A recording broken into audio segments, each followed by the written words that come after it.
नमस्कार जय जगन्नाथ जदि नुआ चैनल को देखुं दयाकोरी सब्सक्राइब कर दियंतु वीडियो को लाइक करंतु एवं शेयर करंतु। महाभारत प्राचीन भारतर सबुठारु बड़ महाकाव्य। एही कहानी सूर्यपुत्र कर्ण किंबा तांको भाईमानंको उपरे केंद्रित। एही कर्ण कहानी कर्णंको जन्म सहित आरंभ हुए एवं स्वर्गरे तांको भाईमानंको सहित तांकर साक्षात सहित शेष हुए एवं कर्णंको आदित्य लोकर राजा करा जाए। एहा एक धार्मिक ग्रंथ मध्य। सेही समयर इतिहास प्राय 1 लाख श्लोकरे लेखा जाइछि। एहार संपूर्ण कहानीर सारांश निम्नलिखित। चंद्रवंशरु कुरुवंशको उत्पत्ति। पुराण अनुसारे अत्रि ब्रह्मांकठारु, चंद्रमा अत्रिंकठारु, बुध चंद्रमांकठारु एवं इलानंदन पुरुरव बुधंकठारु जन्म होइथिले। आजु पुरुरवंकठारु राजा नाहुष आयुरु एवं जजाति नाहुषरु जन्म होइथिले। पुरु जजातिंकठारु जन्म होइथिले। भरत पुरुंको वंशरे जन्म होइथिले एवं राजा कुरु भरतंको वंशरे जन्म होइथिले। शांतनु कुरु वंशरे जन्म होइथिले। शांतनु गंगनंदन भीष्मंकु जन्म देइथिले। तांकर 2 सान भाई थिले, चित्रांगद एवं विचित्रवीर्य। सत्यवतींको गर्भरु शांतनुंको गर्भरु सेमानंकर जन्म होइथिला। शांतनु स्वर्गकु जिबा परे भीष्म अविवाहित रही तांको भाई विचित्रवीर्यंको राज्य देखाशुना करिथिले। चित्रांगदंकु तांको बाल्यकालरे चित्रांगद नामक जणे गंधर्व हत्या करिथिले। ता परे भीष्म युद्धरे तांकर विरोधीमानंकु परास्त करी काशीराजंको 3 कन्या अंबा, महाभारत, अंबिका, महाभारत, अंबिका एवं अंबालिकांकु फेराई आनिथिले। दुहे विचित्रवीर्यंको पत्नी होइथिले। किछि समय परे राजा विचित्रवीर्य जक्ष्मा रोगरे मृत्युवरण कले। ता परे सत्यवतींको अनुमति सहित व्यासजींको द्वारा निजोग माध्यमरे राजा धृतराष्ट्र अंबिकांको गर्भरु एवं पांडु अंबालिकांको गर्भरु जन्म होइथिले। धृतराष्ट्र गांधारींको गर्भरु 100 पुत्र पाइथिले, जेउंथिरु दुर्योधन ज्येष्ठ थिले एवं पांडुर 5 पुत्र थिले यथा युधिष्ठिर, भीम, अर्जुन, नकुल, सहदेव इत्यादि। पांडुर राज्याभिषेक। ऋषि दुर्वासांको द्वारा कुंतींकु मंत्र शिक्षा। धृतराष्ट्र जन्मरु अंध थिले, तेणु तांको स्थानरे पांडुंकु राजा करा जाइथिला। एही कारणरु धृतराष्ट्र सर्वदा तांको अंधत्व उपरे क्रोधित थिले एवं पांडुंकु घृणा करिबाकु लागिले। पांडु समग्र भारतवर्ष जय करी कुरु राज्यर सीमा जबन देश पर्यंत विस्तार करिथिले। थरे राजा पांडु तांकर 2 पत्नी कुंती एवं माद्रींको सहित शिकार पाई जंगलकु जाइथिले। सेठारे सेमाने एक जोड़ा हरिण मिलनर देखिले। पांडु तुरंत तांको तीररे सेही हरिणकु आहत करिथिले।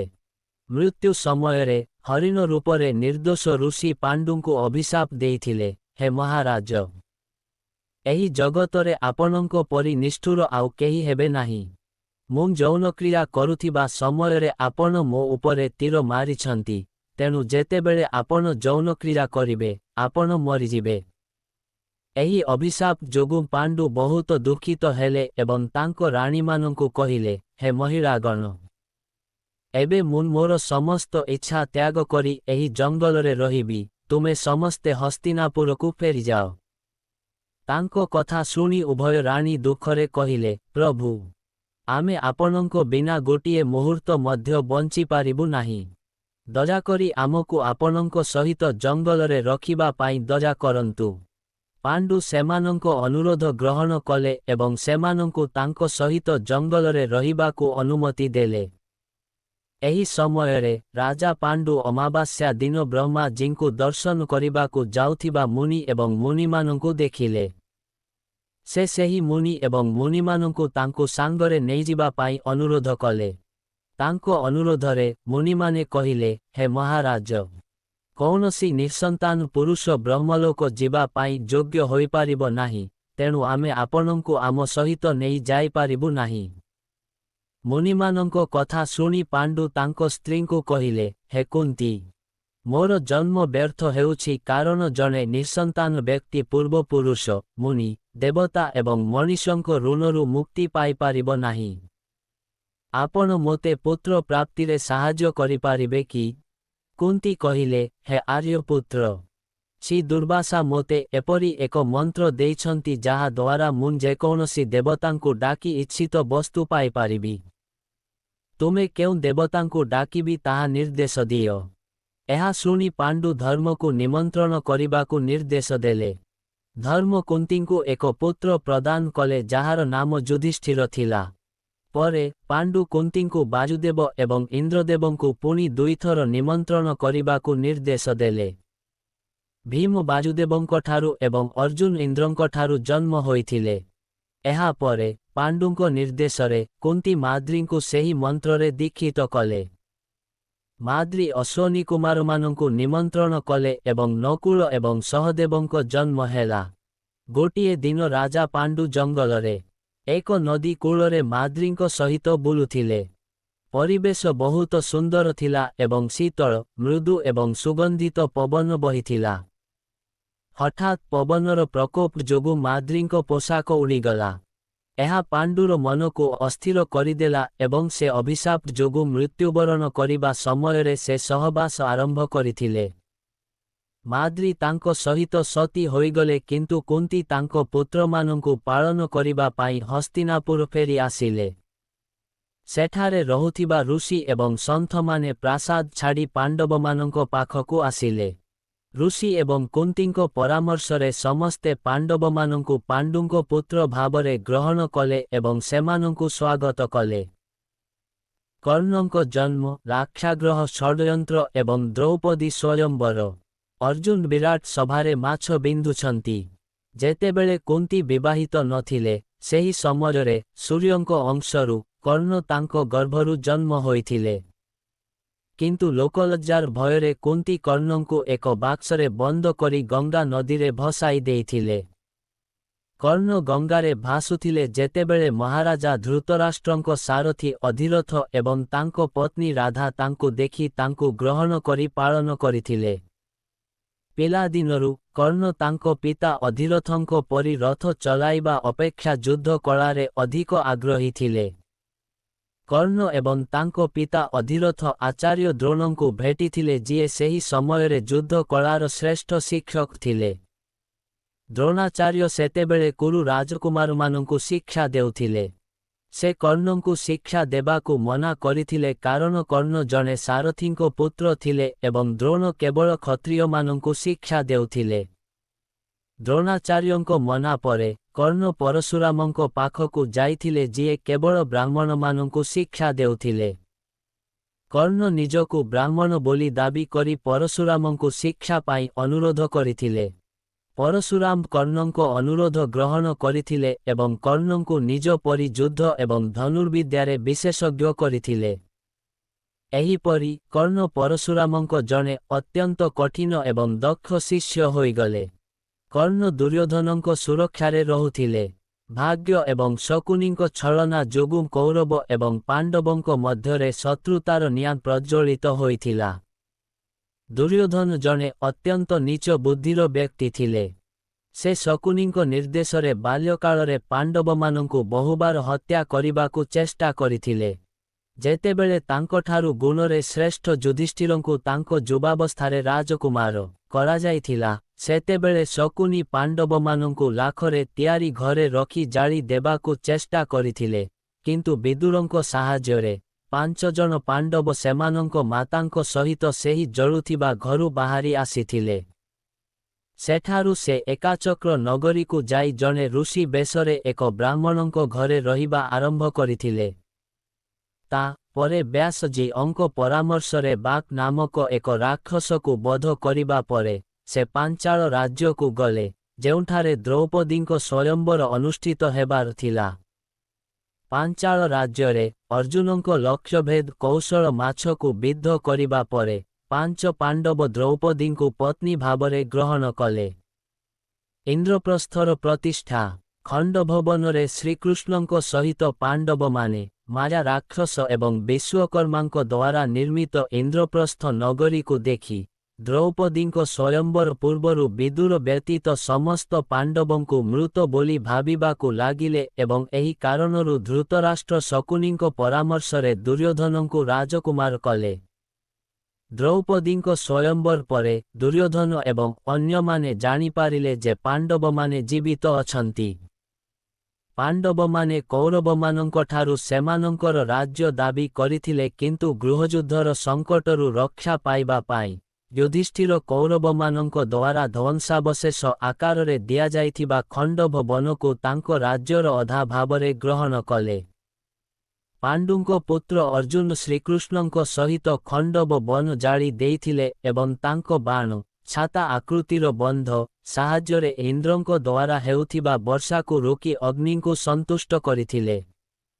ସେଠାରେ ଅର୍ଜୁନ ଏବଂ କୃଷ୍ଣ ଯୁଦ୍ଧରେ ସମସ୍ତ ଦେବତାଙ୍କୁ ପରାସ୍ତ କରିଥିଲେ। ଫଳସ୍ୱରୂପ ଅର୍ଜୁନ ଅଗ୍ନିଦେବଙ୍କଠାରୁ ଦିବ୍ୟ ଗାଣ୍ଡୀବ ଧନୁ ଏବଂ ଏକ ମହାନ ରଥ ପାଇଥିଲେ ଏବଂ କୃଷ୍ଣ ସୁଦର୍ଶନ ଚକ୍ର ପାଇଥିଲେ। ସେ ଯୁଦ୍ଧରେ ଭଗବାନ କୃଷ୍ଣଙ୍କ ପରି ସାରଥୀ ପାଇଥିଲେ ଏବଂ ସେ ଆଚାର୍ଯ୍ୟ ଦ୍ରୋଣଙ୍କଠାରୁ ବ୍ରହ୍ମାସ୍ତ୍ର ପରି ଦିବ୍ୟ ଅସ୍ତ୍ର ଏବଂ କେବେ ଶେଷ ନ ହେଉଥିବା ବାଣ ପାଇଥିଲେ। ଇନ୍ଦ୍ର ତାଙ୍କ ପୁତ୍ର ଅର୍ଜୁନଙ୍କ ସାହସ ଦେଖି ବହୁତ ଖୁସି ହୋଇଥିଲେ। ଇନ୍ଦ୍ରଙ୍କ ଅନୁରୋଧରେ ଦେବଶିଳ୍ପୀ ବିଶ୍ୱକର୍ମା ଏବଂ ମାୟା ଦାନବ ମିଶି ଖଣ୍ଡବ ବନକୁ ଇନ୍ଦ୍ରପୁରୀ ପରି ଏକ ବିଶାଳ ନଗରରେ ପରିଣତ କରିଥିଲେ, ଯାହାର ନାମ ଇନ୍ଦ୍ରପ୍ରସ୍ଥ ଥିଲା। ପାଣ୍ଡବମାନଙ୍କର ବିଶ୍ୱ ବିଜୟ ଏବଂ ସେମାନଙ୍କର ନିର୍ବାସନ। କୁରୁ ରାଜ୍ୟ ସଭାରେ ଦ୍ରୌପଦୀଙ୍କୁ ଅପମାନିତ କରାଯାଇଥିଲା। ସମସ୍ତ ପାଣ୍ଡବ ସମସ୍ତ ପ୍ରକାରର ଜ୍ଞାନରେ ପାରଙ୍ଗମ ଥିଲେ। ପାଣ୍ଡବମାନେ ସମସ୍ତ ଦିଗକୁ ଜୟ କରିଥିଲେ ଏବଂ ଯୁଧିଷ୍ଠିର ଶାସକ ହୋଇଥିଲେ। ସେମାନେ ପ୍ରଚୁର ସୁନା ସହିତ ରାଜସୂୟ ଯଜ୍ଞ କରିଥିଲେ। ସେମାନଙ୍କର ଐଶ୍ୱର୍ଯ୍ୟ ଦୁର୍ଯ୍ୟୋଧନଙ୍କ ପାଇଁ ଅସହ୍ୟ ହୋଇଯାଇଥିଲା। ଭାଇ ଦୁଃଶାସନ ଏବଂ ତାଙ୍କ ଧନୀ ବନ୍ଧୁ କର୍ଣ୍ଣଙ୍କ ପରାମର୍ଶରେ ସେ ଶକୁନିଙ୍କୁ ସାଙ୍ଗରେ ନେଇ ଜୁଆ ମଣ୍ଡପରେ ଜୁଆ ଖେଳି ଖୁସିରେ ଯୁଧିଷ୍ଠିର, ତାଙ୍କ ଭାଇମାନେ, ଦ୍ରୌପଦୀ ଏବଂ ସେମାନଙ୍କ ରାଜ୍ୟକୁ ଛଳନା ଏବଂ ଜୁଆ ଦ୍ୱାରା ଜିତିଲେ। ଦୁର୍ଯ୍ୟୋଧନ କୁରୁ ରାଜ୍ୟ ସଭାରେ ଦ୍ରୌପଦୀଙ୍କୁ ବହୁତ ଅପମାନ କରିଥିଲେ ଏବଂ ତାଙ୍କୁ ପୋଷାକ ପିନ୍ଧିବାକୁ ଚେଷ୍ଟା କରିଥିଲେ। ଭଗବାନ ଶ୍ରୀକୃଷ୍ଣ ତାଙ୍କର ସମ୍ମାନ ରକ୍ଷା କରିଥିଲେ। ଏହାପରେ ଦ୍ରୌପଦୀ ସମସ୍ତଙ୍କୁ ଅଭିଶାପ ଦେବାକୁ ଯାଉଥିଲେ କିନ୍ତୁ ଗାନ୍ଧାରୀ ଆସି ଏହା ଘଟିବାରୁ ବାଧା ଦେଲେ।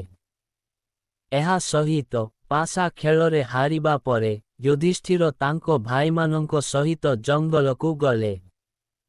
ସେଠାରେ ସେ ତାଙ୍କ ବ୍ରତ ଅନୁସାରେ 12 ବର୍ଷ ବିତାଇଲେ। ଜଙ୍ଗଲରେ ମଧ୍ୟ ସେ ପୂର୍ବ ପରି ପ୍ରତିଦିନ ବହୁ ସଂଖ୍ୟକ ବ୍ରାହ୍ମଣଙ୍କୁ ଖାଦ୍ୟ ଦେଉଥିଲେ। ଗୋଟିଏ ଦିନ ସେ 88,000 ବ୍ରାହ୍ମଣଙ୍କ ସହିତ ଦୁର୍ବାସାଙ୍କୁ ଶ୍ରୀକୃଷ୍ଣଙ୍କ କୃପା ସହିତ ଖାଇବାକୁ ଦେଇଥିଲେ। ତାଙ୍କ ସ୍ତ୍ରୀ ଦ୍ରୌପଦୀ ଏବଂ ପୁରୋହିତ ଧୌମ୍ୟାଜୀ ମଧ୍ୟ ସେଠାରେ ତାଙ୍କ ସହିତ ଥିଲେ। 12 ବର୍ଷ ପରେ ସେମାନେ ବିରାଟ ନଗରକୁ ଗଲେ। ସେଠାରେ ସମସ୍ତଙ୍କ ଅଜଣା ଯୁଧିଷ୍ଠିର କଙ୍କ ନାମକ ଜଣେ ବ୍ରାହ୍ମଣ ଭାବରେ ରହିବା ଆରମ୍ଭ କଲେ। ଭୀମସେନ ରୋଷେୟା ହେଲେ। ଅର୍ଜୁନ ତାଙ୍କର ନାମ ପରିବର୍ତ୍ତନ କରି ବୃହନ୍ନଲା ରଖିଲେ। ପାଣ୍ଡବଙ୍କ ପତ୍ନୀ ଦ୍ରୌପଦୀ ପ୍ରାସାଦରେ ସୈରନ୍ଧ୍ରୀ ଭାବରେ ରହିବା ଆରମ୍ଭ କଲେ। ସେହିପରି ନକୁଳ ଏବଂ ସହଦେବ ମଧ୍ୟ ସେମାନଙ୍କର ନାମ ପରିବର୍ତ୍ତନ କଲେ। ଭୀମସେନ ରାତିରେ ଦ୍ରୌପଦୀଙ୍କ ସତୀତ୍ୱ ହରଣ କରିବାକୁ ଚାହୁଁଥିବା କିଚକଙ୍କୁ ହତ୍ୟା କଲେ। ଏହାପରେ କୌରବମାନେ ବିରାଟଙ୍କ ଗାଈ ହରଣ କରିବାକୁ ଆରମ୍ଭ କଲେ। ତା ପରେ ଅର୍ଜୁନ ସେମାନଙ୍କୁ ପରାସ୍ତ କଲେ। ସେହି ସମୟରେ କୌରବମାନେ ପାଣ୍ଡବମାନଙ୍କୁ ଚିହ୍ନି ପାରିଲେ। ଶ୍ରୀକୃଷ୍ଣଙ୍କ ଭଉଣୀ ସୁଭଦ୍ରା ଅର୍ଜୁନଙ୍କଠାରୁ ଅଭିମନ୍ୟୁ ନାମକ ଏକ ପୁତ୍ର ଜନ୍ମ କଲେ, ଯାହାଙ୍କ ସହିତ ରାଜା ବିରାଟ ତାଙ୍କ କନ୍ୟା ଉତ୍ତରାକୁ ବିବାହ କଲେ। ଶାନ୍ତିଦୂତ ଶ୍ରୀକୃଷ୍ଣ ଯୁଦ୍ଧ ଆରମ୍ଭ ଏବଂ ଅର୍ଜୁନଙ୍କୁ ଶ୍ରୀକୃଷ୍ଣଙ୍କ ପରାମର୍ଶ। ଶ୍ରୀକୃଷ୍ଣଙ୍କ ଅର୍ଜୁନଙ୍କୁ ବିଶାଳ ରୂପ ଦେଖାଇବା। ଧର୍ମରାଜ ଯୁଧିଷ୍ଠିର 7 ଅକ୍ଷୌହିଣୀ ସେନାର ଅଧିପତି ହୋଇ କୌରବମାନଙ୍କ ସହିତ ଯୁଦ୍ଧ କରିବାକୁ ପ୍ରସ୍ତୁତ ହେଲେ। प्रथमे प्रभु श्रीकृष्ण अत्यंत क्रोधित दुर्योधनଙ୍କ निकटକୁ दूत भाବରେ ଗଲେ। ସେ 11 ଅକ୍ଷୌହିଣୀ ସେନାର ଅଧିପତି ରାଜା ଦୁର୍ଯ୍ୟୋଧନଙ୍କୁ କହିଲେ, ହେ ମହାରାଜ, ଯୁଧିଷ୍ଠିରଙ୍କୁ ଅଧା ରାଜ୍ୟ ଦିଅ କିମ୍ବା ତାଙ୍କୁ କେବଳ 5ଟି ଗ୍ରାମ ପ୍ରଦାନ କର, ନଚେତ୍ ତାଙ୍କ ସହିତ ଯୁଦ୍ଧ କର। ଶ୍ରୀକୃଷ୍ଣଙ୍କ କଥା ଶୁଣି ଦୁର୍ଯ୍ୟୋଧନ କହିଲେ, ମୁଁ ତାଙ୍କୁ ଛୁଞ୍ଚିର ଅଗ୍ରଭାଗ ସମାନ ଜମି ଖଣ୍ଡେ ମଧ୍ୟ ଦେବି ନାହିଁ। ହଁ, ମୁଁ ନିଶ୍ଚିତ ଭାବରେ ତାଙ୍କ ସହିତ ଯୁଦ୍ଧ କରିବି। ଏହା କହି ସେ ପ୍ରଭୁ ଶ୍ରୀକୃଷ୍ଣଙ୍କୁ ବନ୍ଦୀ କରିବାକୁ ପ୍ରସ୍ତୁତ ହେଲେ। ସେହି ସମୟରେ ପ୍ରଭୁ ଶ୍ରୀକୃଷ୍ଣ ରାଜସଭାରେ ତାଙ୍କର ଅତ୍ୟନ୍ତ ଭୟଙ୍କର ବିଶ୍ୱରୂପ ଦେଖାଇ ଦୁର୍ଯ୍ୟୋଧନଙ୍କୁ ଭୟଭୀତ କରିଥିଲେ। ତା ପରେ ବିଦୁର ତାଙ୍କୁ ତାଙ୍କ ଘରକୁ ନେଇଗଲେ ଏବଂ ପ୍ରଭୁଙ୍କୁ ପୂଜା ଏବଂ ସମ୍ମାନ କଲେ। ତା ପରେ ସେ ଯୁଧିଷ୍ଠିରଙ୍କ ପାଖକୁ ଫେରି ଆସିଲେ ଏବଂ କହିଲେ, ମହାରାଜ, ଆପଣ ଦୁର୍ଯ୍ୟୋଧନଙ୍କ ସହିତ ଯୁଦ୍ଧ କରନ୍ତୁ। ଯୁଧିଷ୍ଠିର ଏବଂ ଦୁର୍ଯ୍ୟୋଧନଙ୍କ ସୈନ୍ୟମାନେ କୁରୁକ୍ଷେତ୍ରର ଯୁଦ୍ଧଭୂମିରେ ଏକତ୍ରିତ ହେଲେ। ପିତାମହ ଭୀଷ୍ମ ଏବଂ ଆଚାର୍ଯ୍ୟ ଦ୍ରୋଣ ଇତ୍ୟାଦିଙ୍କୁ ତାଙ୍କ ପକ୍ଷରେ ଦେଖି ଅର୍ଜୁନ ଯୁଦ୍ଧ କରିବାରୁ ନିବୃତ୍ତ ହେଲେ। ତା ପରେ ଭଗବାନ କୃଷ୍ଣ ତାଙ୍କୁ କହିଲେ, ପାର୍ଥ, ଭୀଷ୍ମ ଏବଂ ଅନ୍ୟ ଶିକ୍ଷକମାନଙ୍କ ପାଇଁ ଶୋକ କରିବା ଯୋଗ୍ୟ ନୁହେଁ। ମଣିଷର ଶରୀର ବିନାଶଶୀଳ, କିନ୍ତୁ ଆତ୍ମା କେବେ ନଷ୍ଟ ହୁଏ ନାହିଁ। ଏହି ଆତ୍ମା ହେଉଛି ପରମ ବ୍ରହ୍ମ। ମୁଁ ବ୍ରହ୍ମ, ଏହିପରି ତୁମେ ସେହି ଆତ୍ମାକୁ ବୁଝିବା ଉଚିତ। କାର୍ଯ୍ୟର ସଫଳତା ଏବଂ ବିଫଳତାରେ ସମାନ ରହି କର୍ମଯୋଗର ସାହାଯ୍ୟ ନିଅ ଏବଂ କ୍ଷତ୍ରିୟ ଧର୍ମ ପାଳନ କର। କୃଷ୍ଣଙ୍କଠାରୁ ଏହା ଶୁଣି ଅର୍ଜୁନ ରଥ ଉପରେ ଚଢ଼ି ଯୁଦ୍ଧରେ ପ୍ରବେଶ କଲେ। ସେ ଶଙ୍ଖ ବଜାଇଲେ। ପିତାମହ ଭୀଷ୍ମ ଦୁର୍ଯ୍ୟୋଧନଙ୍କ ସେନାରେ ପ୍ରଥମ ସେନାପତି ହେଲେ। ଶିଖଣ୍ଡୀ ପାଣ୍ଡବମାନଙ୍କର ସେନାପତି ଥିଲେ। ଏହି ଦୁଇଜଣଙ୍କ ମଧ୍ୟରେ ଏକ ବିରାଟ ଯୁଦ୍ଧ ଆରମ୍ଭ ହେଲା। ସେହି ଯୁଦ୍ଧରେ ଭୀଷ୍ମଙ୍କ ସମେତ କୌରବ ପକ୍ଷର ଯୋଦ୍ଧାମାନେ ପାଣ୍ଡବ ପକ୍ଷର ସୈନିକମାନଙ୍କୁ ଆକ୍ରମଣ କରିବା ଆରମ୍ଭ କଲେ ଏବଂ ଶିଖଣ୍ଡୀ ପରି ପାଣ୍ଡବ ପକ୍ଷର ସାହସୀ ଯୋଦ୍ଧାମାନେ ସେମାନଙ୍କର ତୀର ଦ୍ୱାରା କୌରବ ସୈନିକମାନଙ୍କୁ ଟାର୍ଗେଟ୍ କରିବା ଆରମ୍ଭ କଲେ। କୌରବ ଏବଂ ପାଣ୍ଡବ ସେନା ମଧ୍ୟରେ ସେହି ଯୁଦ୍ଧ ଦେବତା ଏବଂ ରାକ୍ଷସମାନଙ୍କ ମଧ୍ୟରେ ଯୁଦ୍ଧ ପରି ମନେ ହେଉଥିଲା। ଆକାଶରେ ଠିଆ ହୋଇ ଯୁଦ୍ଧ ଦେଖୁଥିବା ଦେବତାମାନେ ବହୁତ ଉପଭୋଗ୍ୟ ମନେ ହେଉଥିଲେ। ଭୀଷ୍ମ 10 ଦିନ ଧରି ଯୁଦ୍ଧ କରିଥିଲେ ଏବଂ ତାଙ୍କ ତୀର ଦ୍ୱାରା ପାଣ୍ଡବ ସେନାର ଅଧିକାଂଶ ଲୋକଙ୍କୁ ହତ୍ୟା କରିଥିଲେ। ଭୀଷ୍ମ ଦ୍ରୋଣଙ୍କୁ ବଧ କରିଥିଲେ। ଭୀଷ୍ମ ବାଣ ସଜ୍ଜାରେ ଶୋଇଥିଲେ। 10ମ ଦିନ ଅର୍ଜୁନ ସାହସୀ ଭୀଷ୍ମଙ୍କ ଉପରେ ପ୍ରବଳ ତୀର ବର୍ଷା କରିଥିଲେ। ଏଠାରେ ଦ୍ରୁପଦଙ୍କ ଦ୍ୱାରା ପ୍ରେରିତ ହୋଇ ଶିଖଣ୍ଡୀ ମଧ୍ୟ ବର୍ଷାକାରୀ ମେଘ ପରି ଭୀଷ୍ମଙ୍କ ଉପରେ ତୀର ବର୍ଷା କରିଥିଲେ। ଉଭୟ ପକ୍ଷର ହାତୀ ଆରୋହୀ, ଘୋଡ଼ା ସୈନିକ, ସାରଥୀ ଏବଂ ପଦାତିକ ସୈନ୍ୟ ପରସ୍ପରର ତୀର ଦ୍ୱାରା ନିହତ ହୋଇଥିଲେ। ଭୀଷ୍ମଙ୍କ ମୃତ୍ୟୁ ତାଙ୍କ ଇଚ୍ଛାର ଅଧୀନ ଥିଲା। ଯେତେବେଳେ ପାଣ୍ଡବମାନେ ଅନୁଭବ କଲେ ଯେ ଯେପର୍ଯ୍ୟନ୍ତ ଭୀଷ୍ମ ଜୀବିତ ଅଛନ୍ତି ସେପର୍ଯ୍ୟନ୍ତ ସେମାନେ ଏହି ଯୁଦ୍ଧ ଜିତିପାରିବେ ନାହିଁ, ସେତେବେଳେ ଶ୍ରୀକୃଷ୍ଣଙ୍କ ପରାମର୍ଶରେ ସେମାନେ ଭୀଷ୍ମ ପିତାମହଙ୍କୁ ତାଙ୍କ ମୃତ୍ୟୁର ସମାଧାନ ବିଷୟରେ ପଚାରିଲେ। ସେ କହିଲେ ଯେ ଯେପର୍ଯ୍ୟନ୍ତ ମୋ ହାତରେ ଅସ୍ତ୍ର ଅଛି, ସେପର୍ଯ୍ୟନ୍ତ ମହାଦେବଙ୍କ ବ୍ୟତୀତ କେହି ମୋତେ ପରାସ୍ତ କରିପାରିବେ ନାହିଁ। ସେ ନିଜେ ପାଣ୍ଡବମାନଙ୍କୁ ଶିଖଣ୍ଡୀକୁ ସାମ୍ନାରେ ରଖି ଯୁଦ୍ଧ ଲଢ଼ିବାକୁ ପରାମର୍ଶ ଦେଇଥିଲେ। ସେ ଜାଣିଥିଲେ ଯେ ଶିଖଣ୍ଡୀ ତାଙ୍କ ପୂର୍ବ ଜନ୍ମରେ ଅମ୍ବା ଥିଲେ, ତେଣୁ ସେ ତାଙ୍କୁ ଏକ କନ୍ୟା ବୋଲି ମାନିଥିଲେ। 10ମ ଦିନରେ ଯୁଦ୍ଧରେ ଅର୍ଜୁନ ଶିଖଣ୍ଡୀଙ୍କୁ ତାଙ୍କ ରଥରେ ତାଙ୍କ ସମ୍ମୁଖରେ ବସାଇଲେ। ଶିଖଣ୍ଡୀଙ୍କୁ ଆଗକୁ ଦେଖି ଭୀଷ୍ମ ତାଙ୍କର ଧନୁ ତ୍ୟାଗ କଲେ। ସେ ତାଙ୍କର ଅସ୍ତ୍ର ତ୍ୟାଗ କରିବା ପରେ ଅର୍ଜୁନ ତାଙ୍କୁ ବାଣ ସଜ୍ଜାରେ ଶୋଇବାକୁ ଦେଲେ। ସେ ଉତ୍ତରାୟଣକୁ ଅପେକ୍ଷା କରି ଭଗବାନ ବିଷ୍ଣୁଙ୍କ ଧ୍ୟାନ ଏବଂ ସ୍ତୁତି କରିବାରେ ସମୟ ବିତାଇବାକୁ ଲାଗିଲେ। ଭୀଷ୍ମ ବାଣ ସଜ୍ଜାରେ ପଡ଼ିବା ପରେ ଯେତେବେଳେ ଦୁର୍ଯ୍ୟୋଧନ ଦୁଃଖରେ ବିଚଳିତ ହୋଇଗଲେ, ସେତେବେଳେ ଆଚାର୍ଯ୍ୟ ଦ୍ରୋଣ ସେନାପତି ପଦର ଦାୟିତ୍ୱ ଗ୍ରହଣ କଲେ। ଅନ୍ୟପକ୍ଷରେ ଆନନ୍ଦିତ ପାଣ୍ଡବ ସେନାରେ ଧୃଷ୍ଟଦ୍ୟୁମ୍ନ ସେନାପତି ହେଲେ। ସେମାନଙ୍କ ମଧ୍ୟରେ ଏକ ଭୟଙ୍କର ଯୁଦ୍ଧ ହେଲା, ଯାହା ଯମଲୋକର ଜନସଂଖ୍ୟା ବୃଦ୍ଧି କଲା। ବିରାଟ ଏବଂ ଦ୍ରୁପଦ ଏବଂ ଅନ୍ୟାନ୍ୟ ରାଜା ଦ୍ରୋଣଙ୍କ ସମୁଦ୍ରରେ ବୁଡ଼ିଗଲେ।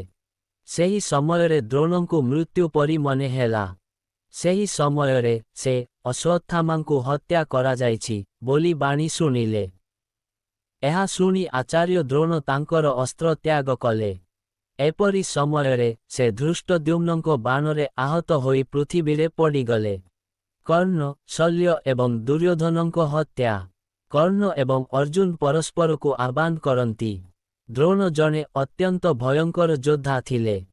ସମସ୍ତ କ୍ଷତ୍ରିୟଙ୍କୁ ହତ୍ୟା କରିବା ପରେ ପଞ୍ଚମ ଦିନରେ ସେ ନିହତ ହୋଇଥିଲେ। ଦୁର୍ଯ୍ୟୋଧନ ପୁଣି ଦୁଃଖରେ ବୁଡ଼ିଗଲେ। ସେହି ସମୟରେ କର୍ଣ୍ଣ ତାଙ୍କ ସେନାର ସେନାପତି ହେଲେ। ଅର୍ଜୁନ ପାଣ୍ଡବ ସେନାର କମାଣ୍ଡ ପାଇଲେ। କର୍ଣ୍ଣ ଏବଂ ଅର୍ଜୁନଙ୍କ ମଧ୍ୟରେ ବିଭିନ୍ନ ଅସ୍ତ୍ରଶସ୍ତ୍ର ସହିତ ଏକ ଭୟଙ୍କର ଯୁଦ୍ଧ ହୋଇଥିଲା, ଯାହା ଦେବତା ଏବଂ ରାକ୍ଷସମାନଙ୍କ ମଧ୍ୟରେ ଯୁଦ୍ଧ ଅପେକ୍ଷା ମଧ୍ୟ ଅଧିକ ଭୟଙ୍କର ଥିଲା। କର୍ଣ୍ଣ ଏବଂ ଅର୍ଜୁନଙ୍କ ମଧ୍ୟରେ ଯୁଦ୍ଧରେ କର୍ଣ୍ଣ ଶତ୍ରୁ ପକ୍ଷର ଅନେକ ଯୋଦ୍ଧାଙ୍କୁ ତାଙ୍କ ତୀର ଦ୍ୱାରା ହତ୍ୟା କରିଥିଲେ। ଯଦିଓ ଯୁଦ୍ଧ ଅଚଳ ହେବାକୁ ଲାଗିଥିଲା, କର୍ଣ୍ଣ ତାଙ୍କ ରଥର ଗୋଟିଏ ଚକ ଭୂମିରେ ପଶି ଯିବାରୁ ପଶିଗଲେ, ଧରଣୀ ମାତାଙ୍କ ଅଭିଶାପ ଯୋଗୁଁ। ସେ ନିଜକୁ ଦିବ୍ୟ ଅସ୍ତ୍ରଶସ୍ତ୍ର ବ୍ୟବହାର କରିବାକୁ ଅକ୍ଷମ ପାଇଲେ, ଯେପରି ତାଙ୍କ ଗୁରୁ ପରଶୁରାମଙ୍କ ଅଭିଶାପ ଥିଲା। ତା ପରେ କର୍ଣ୍ଣ ତାଙ୍କ ରଥର ଚକ କାଢ଼ିବାକୁ ଓହ୍ଲାଇଲେ ଏବଂ ଅର୍ଜୁନଙ୍କୁ ଯୁଦ୍ଧର ନିୟମ ପାଳନ କରିବାକୁ ଏବଂ କିଛି ସମୟ ପାଇଁ ତାଙ୍କ ଉପରେ ତୀର ନିକ୍ଷେପ ବନ୍ଦ କରିବାକୁ ଅନୁରୋଧ କଲେ। ତା ପରେ ଶ୍ରୀକୃଷ୍ଣ ଅର୍ଜୁନଙ୍କୁ କୁହନ୍ତି ଯେ କର୍ଣ୍ଣଙ୍କର ବର୍ତ୍ତମାନ ଯୁଦ୍ଧ ନିୟମ ଏବଂ ଧର୍ମ ବିଷୟରେ କଥା ହେବାର କୌଣସି ଅଧିକାର ନାହିଁ, ଯେତେବେଳେ ସେ ନିଜେ ଅଭିମନ୍ୟୁଙ୍କୁ ହତ୍ୟା କରିବା ସମୟରେ କୌଣସି ଯୁଦ୍ଧ ନିୟମ ଏବଂ ଧର୍ମ ପାଳନ କରିନଥିଲେ। ସେ ଆହୁରି ମଧ୍ୟ କହିଥିଲେ ଯେ ଯେତେବେଳେ ସେ ସମଗ୍ର କୁରୁ ରାଜସଭା ସମ୍ମୁଖରେ ଦିବ୍ୟଜନ୍ମିତ ଦ୍ରୌପଦୀଙ୍କୁ ବେଶ୍ୟା ବୋଲି କହିଥିଲେ, ସେତେବେଳେ ତାଙ୍କର ଧର୍ମ କୁଆଡ଼େ ଗଲା? ଯୋଆ ଘରେ ତାଙ୍କର ଧର୍ମ କୁଆଡ଼େ ଗଲା? ତେଣୁ ବର୍ତ୍ତମାନ ତାଙ୍କର କୌଣସି ଧର୍ମ କିମ୍ବା ଯୁଦ୍ଧ ନିୟମ ବିଷୟରେ କଥା ହେବାର କୌଣସି ଅଧିକାର ନାହିଁ ଏବଂ ସେ ଅର୍ଜୁନଙ୍କୁ କହିଥିଲେ ଯେ କର୍ଣ୍ଣ ଏବେ ଅସହାୟ, ବ୍ରାହ୍ମଣଙ୍କ ଅଭିଶାପ ସତ୍ୟ ହୋଇଛି, ତେଣୁ ତାଙ୍କୁ ହତ୍ୟା କରିବା ଉଚିତ। ଶ୍ରୀକୃଷ୍ଣ କହିଛନ୍ତି ଯେ ଯଦି ଅର୍ଜୁନ ଏହି ଗୁରୁତ୍ୱପୂର୍ଣ୍ଣ ସମୟରେ କର୍ଣ୍ଣଙ୍କୁ ହତ୍ୟା ନ କରନ୍ତି, ତେବେ ହୁଏତ ପାଣ୍ଡବମାନେ ତାଙ୍କୁ କେବେ ହତ୍ୟା କରିପାରିବେ ନାହିଁ ଏବଂ ଏହି ଯୁଦ୍ଧ କେବେ ଜିତିପାରିବେ ନାହିଁ। ତା ପରେ ଅର୍ଜୁନ ଏକ ଦିବ୍ୟ ଅସ୍ତ୍ର ବ୍ୟବହାର କରି କର୍ଣ୍ଣଙ୍କ ମୁଣ୍ଡ କାଟି ଦେଇଥିଲେ। କର୍ଣ୍ଣଙ୍କ ଶରୀର ଭୂମିରେ ପଡ଼ିବା ପରେ କର୍ଣ୍ଣଙ୍କ ଶରୀରରୁ ଏକ ଅଗ୍ନିଶିଖା ବାହାରି ସୂର୍ଯ୍ୟରେ ମିଶିଗଲା। ତା ପରେ ରାଜା ଶଲ୍ୟ କୌରବ ସେନାପତି ହେଲେ, କିନ୍ତୁ ସେ କେବଳ ଅଧା ଦିନ ପାଇଁ ଯୁଦ୍ଧରେ ବଞ୍ଚିପାରିଲେ। ମଧ୍ୟାହ୍ନ ସୁଦ୍ଧା ରାଜା ଯୁଧିଷ୍ଠିର ତାଙ୍କୁ ହତ୍ୟା କଲେ। ଦୁର୍ଯ୍ୟୋଧନଙ୍କ ହତ୍ୟା ଏବଂ ମହାଭାରତ ଯୁଦ୍ଧର ଶେଷ। ଭୀମସେନଙ୍କ ଦ୍ୱାରା ଦୁର୍ଯ୍ୟୋଧନଙ୍କ ହତ୍ୟା। ଯୁଦ୍ଧରେ ଦୁର୍ଯ୍ୟୋଧନଙ୍କ ପ୍ରାୟ ସମସ୍ତ ସୈନ୍ୟ ନିହତ ହୋଇଥିଲେ। ଶେଷରେ ସେ ଭୀମସେନଙ୍କ ସହିତ ଯୁଦ୍ଧ କରିଥିଲେ। ସେ ପାଣ୍ଡବ ପକ୍ଷର ଅନେକ ପଦାତିକ ଏବଂ ଅନ୍ୟାନ୍ୟ ସୈନିକଙ୍କୁ ହତ୍ୟା କରିଥିଲେ ଏବଂ ଭୀମସେନଙ୍କୁ ଆକ୍ରମଣ କରିଥିଲେ। ସେହି ସମୟରେ ଏକ ଗଦା ସାହାଯ୍ୟରେ ଆକ୍ରମଣ କରିବା ସମୟରେ ଦୁର୍ଯ୍ୟୋଧନଙ୍କ ଅନ୍ୟ ସାନ ଭାଇମାନଙ୍କୁ ମଧ୍ୟ ଭୀମସେନ ହତ୍ୟା କରିଥିଲେ। ମହାଭାରତ ଯୁଦ୍ଧର ଅଷ୍ଟାଦଶ ଦିନ ରାତିରେ ଶକ୍ତିଶାଳୀ ଅଶ୍ୱତ୍ଥାମା ପାଣ୍ଡବମାନଙ୍କର ଏକ ଅକ୍ଷୌହିଣୀ ସେନାକୁ ଚିରଦିନ ପାଇଁ ନିଦ୍ରା ଦେଇଥିଲେ। ସେ ଦ୍ରୌପଦୀଙ୍କ 5 ପୁଅ, ତାଙ୍କର ପଞ୍ଚଦଶୀ ଭାଇ ଏବଂ ଧୃଷ୍ଟଦ୍ୟୁମ୍ନଙ୍କୁ ମଧ୍ୟ ଛାଡ଼ି ନଥିଲେ। ନିଃସନ୍ତାନ ହେବା ପରେ ଦ୍ରୌପଦୀ କାନ୍ଦିବା ଏବଂ ବିଳାପ କରିବାକୁ ଲାଗିଲେ। ତା ପରେ ଅର୍ଜୁନ ଏକ ନଳରେ ତିଆରି ଅସ୍ତ୍ର ସାହାଯ୍ୟରେ ଅଶ୍ୱତ୍ଥାମାଙ୍କୁ ପରାସ୍ତ କଲେ ଏବଂ ତାଙ୍କ କପାଳରୁ ମଣି ବାହାର କଲେ। ତାଙ୍କୁ ହତ୍ୟା ହେଉଥିବା ଦେଖି ଦ୍ରୌପଦୀ ନିଜେ ନିବେଦନ କରି ତାଙ୍କ ଜୀବନ ରକ୍ଷା କଲେ। ଏସବୁ ସତ୍ତ୍ୱେ ଦୁଷ୍ଟ ଅଶ୍ୱତ୍ଥାମା ଉତ୍ତରାଙ୍କ ଗର୍ଭ ନଷ୍ଟ କରିବା ପାଇଁ ଏକ ଅସ୍ତ୍ର ବ୍ୟବହାର କରିଥିଲେ। ସେହି ଗର୍ଭ ତାଙ୍କ ଅସ୍ତ୍ର ଦ୍ୱାରା ପ୍ରାୟ ପୋଡ଼ି ଯାଇଥିଲା, କିନ୍ତୁ ଭଗବାନ କୃଷ୍ଣ ଏହାକୁ ପୁନର୍ବାର ଜୀବନ ଦେଇଥିଲେ। ଉତ୍ତରାର ସେହି ଗର୍ଭସ୍ଥ ସନ୍ତାନ ପରବର୍ତ୍ତୀ ସମୟରେ ରାଜା ପରୀକ୍ଷିତ ଭାବରେ ପ୍ରସିଦ୍ଧ ହୋଇଥିଲେ। କୃତବର୍ମା, କୃପାଚାର୍ଯ୍ୟ ଏବଂ ଅଶ୍ୱତ୍ଥାମା ଏହି 3 ଜଣ କୌରବ ପକ୍ଷ ଯୋଦ୍ଧା ସେହି ଯୁଦ୍ଧରୁ ବଞ୍ଚି ପାରିଥିଲେ। ଅନ୍ୟ ପକ୍ଷରେ କେବଳ 5 ପାଣ୍ଡବ, ସାତ୍ୟକୀ ଏବଂ ଭଗବାନ କୃଷ୍ଣ ଏହି 7 ଜଣ ବଞ୍ଚି ପାରିଥିଲେ, ଅନ୍ୟ କେହି ବଞ୍ଚି ପାରିନଥିଲେ। ସେହି ସମୟରେ ଅନାଥ ମହିଳାଙ୍କ ଆର୍ତ୍ତନାଦ ସବୁଠି ବ୍ୟାପି ଯାଇଥିଲା। ଯୁଧିଷ୍ଠିର ଭୀମସେନଙ୍କ ପରି ତାଙ୍କ ଭାଇମାନଙ୍କ ସହିତ ଯାଇ ସେମାନଙ୍କୁ ସାନ୍ତ୍ୱନା ଦେଇଥିଲେ ଏବଂ ଯୁଦ୍ଧକ୍ଷେତ୍ରରେ ନିହତ ସମସ୍ତ ଯୋଦ୍ଧାଙ୍କ ଶବଦାହ କରିଥିଲେ ଏବଂ ସେମାନଙ୍କୁ ଜଳ ଶ୍ରଦ୍ଧାଞ୍ଜଳି ଦେଇଥିଲେ ଏବଂ ଟଙ୍କା ଦାନ କରିଥିଲେ। ଏହାପରେ ଯୁଧିଷ୍ଠିର କୁରୁକ୍ଷେତ୍ରରେ ତାଙ୍କ ବାଣ ସଜ୍ଜାରେ ଶୋଇଥିବା ଶାନ୍ତନୁ ନନ୍ଦନ ଭୀଷ୍ମଙ୍କ ନିକଟକୁ ଯାଇଥିଲେ ଏବଂ ତାଙ୍କଠାରୁ ଶାନ୍ତିପୂର୍ଣ୍ଣ ଧର୍ମ, ରାଜଧର୍ମ, ଅପଧର୍ମ, ମୋକ୍ଷଧର୍ମ ଏବଂ ଦାଣ୍ଡଧର୍ମ ବିଷୟରେ ସମସ୍ତ ଶୁଣିଥିଲେ। ତା ପରେ ସେ ସିଂହାସନରେ ବସିଥିଲେ। ଏହାପରେ ସେହି ଶତ୍ରୁମର୍ଦନ ରାଜା ଅଶ୍ୱମେଧ ଯଜ୍ଞ କରିଥିଲେ ଏବଂ ଏଥିରେ ଥିବା ବ୍ରାହ୍ମଣମାନଙ୍କୁ ପ୍ରଚୁର ଅର୍ଥ ଦାନ କରିଥିଲେ। ଏହାପରେ ଦ୍ୱାରକାରୁ ଫେରିଥିବା ଅର୍ଜୁନଙ୍କଠାରୁ ମୃଗମାଛ ଘଟଣା ଯୋଗୁଁ ପ୍ରାପ୍ତ ଅଭିଶାପ ଯୋଗୁଁ ପାରସ୍ପରିକ ଯୁଦ୍ଧରେ ଯାଦବମାନଙ୍କ ବିନାଶ ଖବର ପାଇ ଯୁଧିଷ୍ଠିର ପରୀକ୍ଷିତଙ୍କୁ ସିଂହାସନରେ ବସାଇଲେ ଏବଂ ନିଜେ ତାଙ୍କ ଭାଇମାନଙ୍କ ସହିତ ସ୍ୱର୍ଗକୁ ଚାଲିଗଲେ। ଯଦୁ ବଂଶର ବିନାଶ ଏବଂ ପାଣ୍ଡବମାନଙ୍କର ସ୍ୱର୍ଗରୋହଣ। ଯେତେବେଳେ ଯୁଧିଷ୍ଠିର ରାଜା ହେଲେ, ଧୃତରାଷ୍ଟ୍ର ଗୃହସ୍ଥ ଆଶ୍ରମରୁ ବାନପ୍ରସ୍ଥ ଆଶ୍ରମକୁ ଜଙ୍ଗଲକୁ ଗଲେ। କିମ୍ବା ସେ ଋଷିମାନଙ୍କ ଗୋଟିଏ ଆଶ୍ରମରୁ ଅନ୍ୟ ଏକ ଆଶ୍ରମକୁ ଜଙ୍ଗଲକୁ ଗଲେ। ଦେବୀ ଗାନ୍ଧାରୀ ଏବଂ ପୃଥା, କୁନ୍ତୀ ମଧ୍ୟ ତାଙ୍କ ସହିତ ଥିଲେ। ବିଦୁରଜୀ ବନ ଅଗ୍ନିରେ ପୋଡ଼ି ସ୍ୱର୍ଗକୁ ଗଲେ। ଏହିପରି ଭାବରେ ଭଗବାନ ବିଷ୍ଣୁ ଧର୍ମ ପ୍ରତିଷ୍ଠା ଏବଂ ଅଧର୍ମକୁ ବିନାଶ କରିବା ପାଇଁ ପାଣ୍ଡବମାନଙ୍କୁ ବ୍ୟବହାର କରି ପୃଥିବୀର ଭାର ମୁକ୍ତ କଲେ ଏବଂ ରାକ୍ଷସ ଇତ୍ୟାଦିଙ୍କୁ ବିନାଶ କଲେ। ଏହାପରେ ଭାର ବୃଦ୍ଧି କରିଥିବା ଯାଦବ ବଂଶକୁ ମଧ୍ୟ ବ୍ରାହ୍ମଣଙ୍କ ଅଭିଶାପ ବାହାନାରେ ଏକ କୀଟ ଦ୍ୱାରା ଧ୍ୱଂସ କରାଗଲା। ଅନିରୁଦ୍ଧଙ୍କ ପୁତ୍ର ବଜ୍ରଙ୍କୁ ରାଜା ଭାବରେ ଅଭିଷିକ୍ତ କରାଗଲା। ଏହାପରେ ଦେବତାମାନଙ୍କ ଅନୁରୋଧରେ ଶ୍ରୀହରି ସ୍ୱୟଂ ପ୍ରଭାସ କ୍ଷେତ୍ରରେ ତାଙ୍କର ଶାରୀରିକ ଲୀଳା ସମାପ୍ତ କରି ତାଙ୍କ ନିବାସକୁ ଗଲେ। ଇନ୍ଦ୍ରଲୋକ ଏବଂ ବ୍ରହ୍ମଲୋକରେ ସ୍ୱର୍ଗରେ ବାସ କରୁଥିବା ଦେବତାମାନେ ତାଙ୍କୁ ପୂଜା କରନ୍ତି।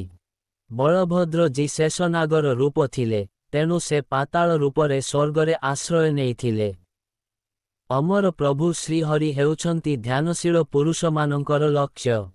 ତାଙ୍କ ଅନ୍ତର୍ଦ୍ଧାନ ପରେ ସମୁଦ୍ର ତାଙ୍କ ବ୍ୟକ୍ତିଗତ ବାସସ୍ଥାନ ବ୍ୟତୀତ ଦ୍ୱାରକାପୁରୀର ବାକି ଅଂଶକୁ ନିଜ ଜଳରେ ବୁଡ଼ାଇ ଦେଇଥିଲା। ଅର୍ଜୁନ ମୃତ ଯାଦବମାନଙ୍କୁ ଦାହ କରିଥିଲେ ଏବଂ ସେମାନଙ୍କ ପାଇଁ ଜଳାଭିଷେକ କରିଥିଲେ ଏବଂ ଟଙ୍କା ଇତ୍ୟାଦି ଦାନ କରିଥିଲେ। ସେ ପ୍ରଭୁ ଶ୍ରୀକୃଷ୍ଣଙ୍କ ରାଣୀମାନଙ୍କ ସହିତ ହସ୍ତିନାପୁରକୁ ପ୍ରସ୍ଥାନ କରିଥିଲେ, ଯେଉଁମାନେ ପୂର୍ବରୁ ଅପସରା ଥିଲେ ଏବଂ ଅଷ୍ଟବକ୍ରଙ୍କ ଅଭିଶାପ ଯୋଗୁଁ ମାନବ ରୂପରେ ପ୍ରକାଶ ପାଇଥିଲେ। ବାଟରେ ଲାଠି ଧରି ଭୀଲମାନେ ଅର୍ଜୁନଙ୍କୁ ଅପମାନିତ କରି ସମସ୍ତଙ୍କୁ ଛିଣ୍ଡାଇ ନେଇଥିଲେ। ଏହା ଅଷ୍ଟବକ୍ରଙ୍କ ଅଭିଶାପ ଯୋଗୁଁ ମଧ୍ୟ ସମ୍ଭବ ହୋଇଥିଲା। ଏହା ଅର୍ଜୁନଙ୍କ ହୃଦୟରେ ବହୁତ ଦୁଃଖ ସୃଷ୍ଟି କରିଥିଲା। ତା ପରେ ମହର୍ଷି ବ୍ୟାସଙ୍କ ସାନ୍ତ୍ୱନାରେ ସେ ଅନୁଭବ କଲେ ଯେ ମୁଁ କେବଳ ଭଗବାନ ଶ୍ରୀକୃଷ୍ଣଙ୍କ ନିକଟରେ ଥିବାରୁ ମୋର ଶକ୍ତି ଥିଲା। ହସ୍ତିନାପୁର ଆସି ସେ ତାଙ୍କ ଭାଇମାନଙ୍କ ସହିତ ସେହି ସମୟରେ ଦେଶ ଶାସନ କରୁଥିବା ରାଜା ଯୁଧିଷ୍ଠିରଙ୍କୁ ଏହି ସବୁ କହିଥିଲେ। ସେ କହିଲେ, ଭାଇ, ଏହା ସେହି ଧନୁ, ସେହି ତୀର, ସେହି ରଥ ଏବଂ ସେହି ଘୋଡ଼ା, କିନ୍ତୁ ଭଗବାନ କୃଷ୍ଣ ବିନା ସବୁକିଛି କୃଷ୍ଣହୀନ ବ୍ୟକ୍ତିକୁ ଦିଆଯାଇଥିବା ଦାନ ପରି ନଷ୍ଟ ହୋଇଗଲା। ଏହା ଶୁଣି ଧର୍ମରାଜ ଯୁଧିଷ୍ଠିର ପରୀକ୍ଷିତଙ୍କୁ ରାଜ୍ୟର ସିଂହାସନରେ ବସାଇଲେ। ଏହାପରେ ଜ୍ଞାନୀ ରାଜା ଜଗତର ଅନିତ୍ୟତା ବିଷୟରେ ଚିନ୍ତା କରି ଦ୍ରୌପଦୀ ଏବଂ ତାଙ୍କ ଭାଇମାନଙ୍କୁ ସାଙ୍ଗରେ ନେଇ ହିମାଳୟ ଅଭିମୁଖେ ମହାପ୍ରସ୍ଥାନ ପଥରେ ଆଗକୁ ବଢ଼ିଲେ।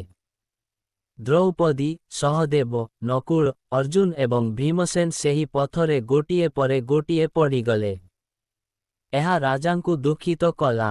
ତା ପରେ ସେ ଇନ୍ଦ୍ରଙ୍କ ଦ୍ୱାରା ଅଣାଯାଇଥିବା ରଥରେ ଚଢ଼ି ତାଙ୍କ ଭାଇମାନଙ୍କ ସହିତ ସ୍ୱର୍ଗକୁ ଗଲେ, ଦିବ୍ୟ ରୂପ ଧରି। ସେଠାରେ ସେ ଦୁର୍ଯ୍ୟୋଧନ ସମେତ ଧୃତରାଷ୍ଟ୍ରଙ୍କ ସମସ୍ତ ପୁତ୍ରଙ୍କୁ ଦେଖିଲେ। ତା ପରେ ସେ ଭଗବାନ ବାସୁଦେବଙ୍କୁ ମଧ୍ୟ ଦେଖିଲେ, ଯିଏ ତାଙ୍କ ଉପରେ ଆଶୀର୍ବାଦ ବୃଷ୍ଟି କରିବା ପାଇଁ ତାଙ୍କ ବାସସ୍ଥାନରୁ ଆସିଥିଲେ, ଏବଂ ଏହା ତାଙ୍କୁ ବହୁତ ଖୁସି କଲା। ଏହା ଥିଲା ସଂକ୍ଷେପ ମହାଭାରତ। ଆଉ ଏପର୍ଯ୍ୟନ୍ତ ଯିଏ ବି ଭିଡ଼ିଓଟି ଦେଖୁଛନ୍ତି ଚ୍ୟାନେଲଟିକୁ ସବସ୍କ୍ରାଇବ୍ କରନ୍ତୁ, ଭିଡ଼ିଓଟିକୁ ଲାଇକ୍ କରନ୍ତୁ ଏବଂ ସେୟାର କରନ୍ତୁ। ନମସ୍କାର, ଜୟ ଜଗନ୍ନାଥ।